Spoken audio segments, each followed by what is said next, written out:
कभी सोचा है कि मुर्गी का गोश्त इतना सस्ता क्यों है? आई नो कि महंगाई है, घरेलू इस्तेमाल के अशिया के नरखों में इजाफा हो रहा है, लेकिन स्टिल मुर्गी की कीमतें इतनी सस्ती हैं कि हमें बहुत से सियासतदान कभी कभी अपनी तकरीरों में दाल के महंगे होने पर मुर्गी खाने का मशवरा दे देते हैं। माश की दाल की बात की है कि 260 रुपए है, मेरा ख्याल है ये अपने हल्के में कहे कि चिकन खाएं। विच मीन्स कि फॉर श्योर आज के दौर में एक मुर्गी को दाल से कंपेयर किया जा सकता है। और यही आज का टॉपिक है कि मुर्गी इतनी सस्ती क्यों है जबकि गाय का गोश्त, इवन बकरे का गोश्त महंगा। सोने पे सुहागा ये कि मुर्गी के अलावा तकरीबन हर दूसरा परिंदा जो खाया जाता है, जैसे कि तीतर, बटेर, मुर्गाबी, बत्तख, शुतुरमुर्ग वगैरह जैसे परिंदे भी महंगे हैं। और दूसरी तरफ गाय, बकरी, ऊंट वगैरह भी महंगे, लेकिन सिर्फ 150 रुपए से 300 रुपए किलो में एक ही गोश्त जानवर का मयसर है मार्केट में, और वो है मुर्गी। क्यों? इसका क्विक जवाब है साइंस। कैसे? वीडियो देखिए। This is Gauhar Ali Rizvi and you are on my channel. दुनिया में 7 खरब इंसान हैं, जबकि दुनिया में 19 खरब मुर्गियां पाई जाती हैं। मेरी रिसर्च में पता लगा कि दुनिया में सबसे ज़्यादा पाया जाने वाला परिंदा मुर्गी ही है। कमाल की बात यह है कि ज़्यादा पुरानी बात नहीं कि जब मुर्गी अमीरों की खुराक हुआ करती थी। घर की मुर्गी दाल बराबर जैसे मुहावरों से लेकर लिटरेचर और मुआशरे में मुर्गी खाना अमीर होने की निशानी समझा जाता था। गाय, बकरे या भेड़ वगैरह से कहीं ज़्यादा महंगा गोश्त मुर्गी का हुआ करता था। यकीन ना तो किसी भी बुजुर्ग से मालूम कर लें। लेकिन पिछली चंद दहाइयों में इस प्रोटीन मीट की कीमत में बहुत ही कमी आई है, और इसके लिए हमें शुक्रिया अदा करना चाहिए modern chicken farming and science का। मुर्गी को 8000 साल पहले इंसान ने डोमेस्टिकेट किया। ये पहले जनूबी मशरकी एशिया की जंगली परिंदा था। 1940 के दौरान सबसे पहले इस परिंदे की सुपर नस्ल तैयार करने की कोशिश की गई। अमेरिका में 1948 में चिकन ऑफ टुमारो यानी कि आने वाली कल की मुर्गी के नाम से एक मुकाबला मुनक्किद किया गया, जिसके बाद ये परिंदा हमेशा के लिए बदल गया। इस प्रोग्राम के दौरान एक ऐसा परिंदा चाहिए था जो कि सुपर ब्रीड हो, यानी जिसके बढ़ने की रफ्तार बहुत ही तेज़ हो, और वो परिंदा अपनी खुराक को प्रोटीन में जल्दी से जल्दी बदल ले, क्योंकि कीमत को कम करने का तरीका यही था। आज की ब्रॉयलर मुर्गी, जिसको सिर्फ गोश्त हासिल करने के लिए पाला जाता है, ये इसका ही नतीजा है। ये इंतहाई तेजी से बढ़ने वाला परिंदा है और इस सिर्फ इंसानी टेक्नोलॉजी की सपोर्ट पर और आर्टिफिशियल लाइटिंग में ही जिंदा रह सकता है। मॉडर्न पोल्ट्री फार्म एक क्लोज सिस्टम होता है, यानी कि इनके अंदर की रोशनी मसनूई होती है, टेम्परेचर मसनूई होता है। मेनली इन मुर्गियों की ज़िंदगी का हर स्टेप हमारी टेक्नोलॉजी कंट्रोल करती है। पिछले 50 साल में मुर्गी में इतनी तब्दीलियाँ आई हैं कि इनका वज़न 4 गुना ज़्यादा हो गया है।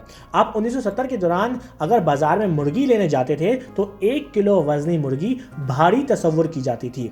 एक फार्म में इसकी कैपेसिटी के लिहाज से चंद हज़ार चूज़ों को एक वक्त में दाखिल किया जाता है। रोज़ का हिसाब रखा जाता है। 34 से 39 रोज़ के दरमियान ज़िबा खानों को ये चूज़े भेज दिए जाते हैं।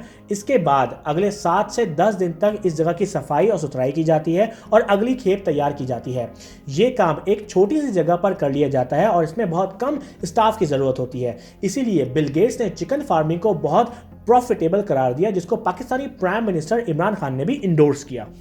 You know, there's no investment that has a return percentage anything like being able to breed chickens. देसी मुर्गियां, अब हमने उनको अगर हम टीके लगा के उनकी मदद कर दें तो वो उनकी प्रोटीन इनटेक भी बढ़ जाएगा, उनके पास मुर्गियां भी होंगी, अंडे भी होंगे बेचने के लिए। और यही एफिशिएंसी मार्केट में चिकन की कीमतों में कमी की सूरत में नजर आती है।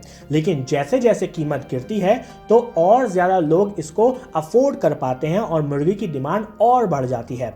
मुर्गी और सस्ती होती है और लोग और ज्यादा खाते हैं, और ये साइकिल घूमता रहता है। कमाल की बात देखें कि एक बाड़े की मुर्गी जो तकरीबन 10 साल तक जिंदा रह सकती है, मॉडर्न साइंस ने उसे सिर्फ 40 दिन तक महदूद कर दिया है। ये बहुत ही हैरानकुन और तेज रफ्तार सफर है। लेकिन अगर ये मुर्गियां अपनी प्लान की गई मुद्दत से ज्यादा रखी जाएं तो इनका बढ़ता हुआ वजन इनकी बॉडीज बर्दाश्त नहीं कर पाती और इनका जिंदा रहना मुश्किल हो जाता है, क्योंकि इनका बढ़ता हुआ वजन इनके दूसरे आज़ा पर प्रेशर डालता है।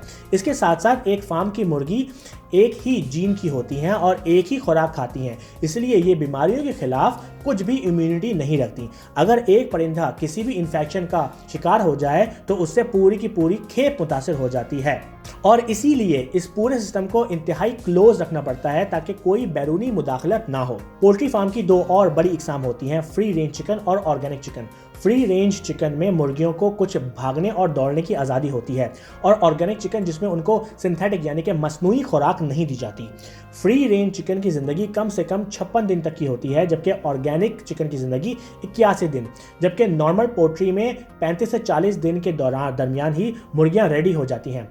और इन तीनों इकसाम का फ़र्क इनकी कीमतों में नज़र आता है। For sure free range chicken ज़्यादा महंगी मिलती है और ऑर्गेनिक चिकन उससे भी ज़्यादा, लेकिन एक आम कस्टमर के लिए कीमत ही तो सबसे ज़्यादा मायने रखती है, और इसी वजह से फ्री रेंज चिकन और ऑर्गेनिक चिकन की डिमांड में कमी हो रही है, जबकि नॉर्मल पोल्ट्री की डिमांड में इजाफा। सो पाला वही जाता है जिसकी मार्केट हो और जो बिकता हो, और बिकता वही है जो कि सस्ता है, और सस्ता वही है कि जो कि जल्दी तैयार हो जाए, जिस पर खर्चा कम आए। और इसी वजह से मुर्गियां इतनी तादाद में हैं, और इन्हीं मामलात की वजह से इस प्रोसेस को और भी बेहतर बनाने की कोशिशें की जा रही हैं। And that's it. होप कि आपको मेरी वीडियो पसंद आई हो। लेट मी नो कि आपको मेरी वीडियो कैसी लगी। इस वीडियो को कंटेंट मिस्टर वहारा उम्बाकर की रिसर्च से अखज़ किया गया है। उनकी बुक का लिंक डिस्क्रिप्शन में मौजूद है। अगर आप मेरी पर्सनल लाइफ को फॉलो करना चाहते हैं तो प्लीज़ मुझे इंस्टाग्राम पर फॉलो करें gohar.rizvi। यूट्यूब पर मुझे ज़रूर सब्सक्राइब करें www.youtube.com/mychannelvideo, and I will see you in the next video।